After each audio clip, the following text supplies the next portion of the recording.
नमस्कार मित्रों, आप नया पेट्रोल पंप खोलने जा रहे हैं। इसके लिए आपको अग्रिम बधाइयाँ एवं शुभकामनाएं। यह वीडियो मैंने इसलिए बनाया कि मैं एक 25 साल से डीलर हूँ और काफ़ी सारे नए पंप वाले आते हैं, उन्हें पता नहीं रहता है। तो दोस्तों, पता रहना, जानकारी रखना, ज्ञान रखना, यही हमारे बिजनेस का मूल मंत्र होता है। और ऐसे ही नए डीलर्स के लिए मैं ये वीडियो बना रहा हूँ कि वे महत्वपूर्ण जो बातें हैं उसे याद रखें और एडवांस में तैयार रहें, तो बड़ी आसानी से सुचारू रूप से अपना पेट्रोल पंप चला पाएंगे। दोस्तों, आपने पंप चालू कर लिया है तो अच्छी बात है, आप मैनेजमेंट की बारीकियाँ सीखें। मैंने एक डीलर मैनेजर ट्रेनिंग के ऊपर भी वीडियो बनाया है, उसमें सारा विस्तार दिया है आपको क्या क्या फॉर्मेलिटीज़ रखना है, क्या रजिस्टर मेंटेन करना है, क्या बोर्ड्स रखना है, क्या लाइसेंसेस हैं, रिन्यूअल डेट वगैरह सब में अपडेट रहें। और अभी आपने चालू नहीं किया, आपको चालू करने वाले हैं, तो आप कोशिश कीजिए कि आसपास के किसी पेट्रोल पंप पर कोई मित्र हो आपके, वहाँ कुछ दिन जाकर बैठिए, सारी चीज़ें आप देखिए, सारे इन्स एंड आउट्स पता कीजिए, कहाँ कहाँ दिक्कत आती है। आप एडवांस में तैयार रहेंगे, आपके लिए अच्छा रहेगा। टैंकर डिकेंटेशन सबसे महत्वपूर्ण बात होती है। यह आपकी रीढ़ की हड्डी होती है कि डिपो से माल आए और पूरा खाली हो। तो इस पर आप बार बार पता करते रहिए, बार बार बात करिए लोगों से। पुराने डीलर हैं, अगर आपका खुद का टैंकर है तो बहुत अच्छी बात है, फिर भी ज़्यादा कदर डिपो जाना चाहिए, आपको पता करते रहना चाहिए कि कहाँ पर लॉसेस होने की संभावना रहती है। तो वो चीज़ आपने कंट्रोल कर ली तो आपने आधा किला जीत लिया। दोस्तों, फाइनेंशियल मैटर्स की जहाँ तक बात है, आप पेट्रोल पंप खोल रहे हैं, आप फाइनेंस या तो घर से लेकर आए हैं या कहीं बैंक से करवाया आपने। इस मामले में दोस्तों आगे पीछे कंपनी भी सपोर्ट देती है, लेकिन मेरा यह निवेदन है कि आप फाइनेंस में कंपनी के सपोर्ट को न लें तो आपके लिए ज़्यादा अच्छा रहेगा, क्योंकि आप फिर उसी में उलझते जाएंगे। आप फाइनेंशियल खुद का साउंड बैकग्राउंड बनाएं। कंपनी भी यही चाहती है कि फाइनेंशियल कारणों से डीलर को परेशानी ना हो, इसलिए सपोर्ट देती है। आप शुरू से डीलरशिप अगर इसी तरीके से चलाएंगे कि कंपनी से सपोर्ट नहीं लेना, आप ये मान के चले कि कंपनी से सपोर्ट नहीं मिलता है। आपने डीलरशिप ली, ये सोच के नहीं ली कि आपको कंपनी से सपोर्ट मिलेगा फाइनेंशियली, बाकी सपोर्ट तो आप लेते रहें, वो तो आवश्यक है। तो आप उसी दिशा में चलते जाएं, आप अपना खुद का एक फंड खड़ा कर लेंगे धीरे धीरे और अन्य परेशानी से बच पाएंगे। क्योंकि कंपनी से आप क्रेडिट या कुछ लेंगे जो कंपनी देती रहती, बीच में फिर विड्रॉ भी हो जाता है, तो फिर उसमें एकदम से दिक्कत आती है। तो ये बड़ा महत्वपूर्ण बिंदु है। आप शुरू से जिस तरीके से चलाएंगे वैसा ही चलता रहेगा। दोस्तों, अधिकतर डीलर पेट्रोल पंप चालू कर लेते हैं, फिर बाद में परेशान होते हैं कि कंपनी के अधिकारी हमें ऑयल बेचने के लिए भी दबाव डाल रहे हैं। आप शुरू से यह मानकर चलें कि आपने जो पेट्रोल पंप खोला है वह सिर्फ पेट्रोल और डीजल या सीएनजी ये सब चीज़ें बेचने के लिए तो है ही है। इसके अलावा इंजन ऑयल और लुब्रिकेंट्स यह बेचने के लिए भी है। आप इन पर भी फोकस करें, तो इससे दो बातें होंगी। एक तो आपका लाभ बढ़ जाएगा, दूसरा कंपनी आपको यदाकदा माल एकदम से नहीं दे दिया करेगी जिससे आपके ऊपर प्रेशर आए। दूसरा दोस्तों, आप जिस भी ऑयल कंपनी से जुड़े हैं, आपके लिए 90% ऑयल कंपनी जो आपका इमीडिएट फील्ड ऑफिसर होता है वही होता है। सारा कम्युनिकेशन, सारे कामकाज, सारी चीज़ें, सारे काम वही करता है। तो उससे मधुर संबंध बनाकर रखें।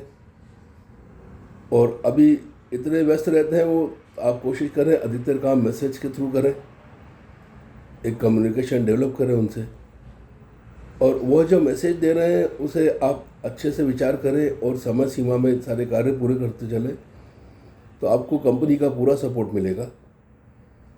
यदाकदा जो कंपनी की पॉलिसी के मेल वगैरह आते हैं उसे आप कहीं सेव करके रख लें, ये समय समय पर काम आते रहते हैं।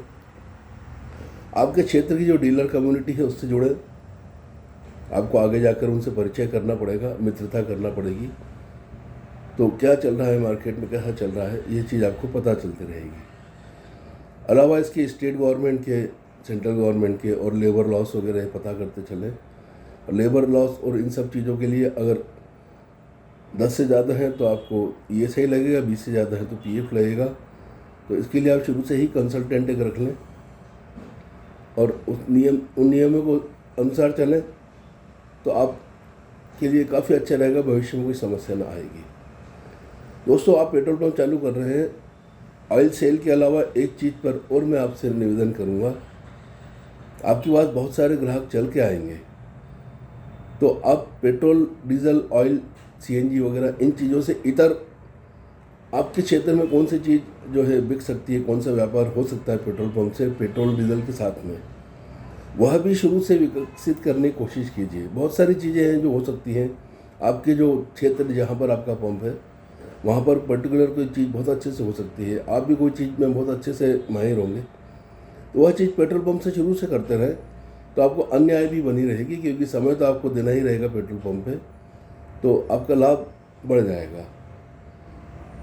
आप साफ़ सफाई का बहुत अच्छा ध्यान रखें दोस्तों, क्योंकि अब ज़माना ही आ गया कि पंप बिल्कुल चमकता हुआ दिखना चाहिए।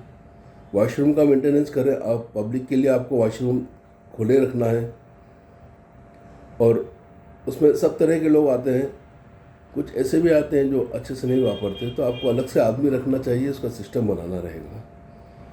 क्योंकि आप कुछ भी बोल लें कि लोग ऐसे वापरते हैं, आप ऐसे करते हैं, लेकिन अंततः जगह आपकी है, साफ़ आप ही को रखना है। हरियाली भी अच्छी रखें और पीने के पानी की, साफ़ सुथरे पानी की व्यवस्था रखें। यह आपकी वैसे भी ड्यूटी है और एक सामाजिक ड्यूटी भी है। दोस्तों, आप शुरू से माइंडसेट बनाकर चलेंगे तो आपको व्यापार करने में बहुत आसानी होगी। और माइंडसेट बनाने में आपको यह पता लगाना रहेगा कि पेट्रोल पंप चलाने में समस्या कहाँ कहाँ आती है और उससे कैसे निपटेंगे। यह एडवांस में आपके पास तैयारी हो, तो मैं मुख्य बातें बता देता हूँ कहाँ कहाँ समस्या आती है। एक तो मशीन का ब्रेकडाउन होता है, तब समस्या आती है कि सेल रुक जाता है। तो आप पहले से बात करके रखें, कंप्लेंट वगैरह लॉगिन होती है और जो फीडर वगैरह होते हैं इन सबसे संपर्क रखें ताकि त्वरित निराकरण हो जाए। इलेक्ट्रिकल जो सेटअप रहता है पेट्रोल पंप का और जो STP वगैरह रहती है, वोल्टेज स्टेबलाइजर रहता है, ये थोड़ा स्पेशलाइज्ड काम होता है, तो इसमें हर इलेक्ट्रिशियन हाथ नहीं डालता। 2-3 लोग तैयार रखें, आप नंबर वगैरह तैयार रखें। आप बैंकिंग करते हैं तो आप कोशिश करें कि एक दिन एडवांस लेकर चलें, क्योंकि कभी भी बैंक की लिंक फेल होती है तो आप डिफ़ॉल्ट में आ जाते हैं या फिर आप ड्राई होने की कगार पे आ जाते हैं। तो एक दिन का मार्जिन लेकर चलेंगे, और एक दिन का मार्जिन लेकर नहीं चल रहे हैं तो कोशिश करें कि दिन के पहले हाफ में आप बैंकिंग करके कंपनी को पैसा ट्रांसफ़र कर दें।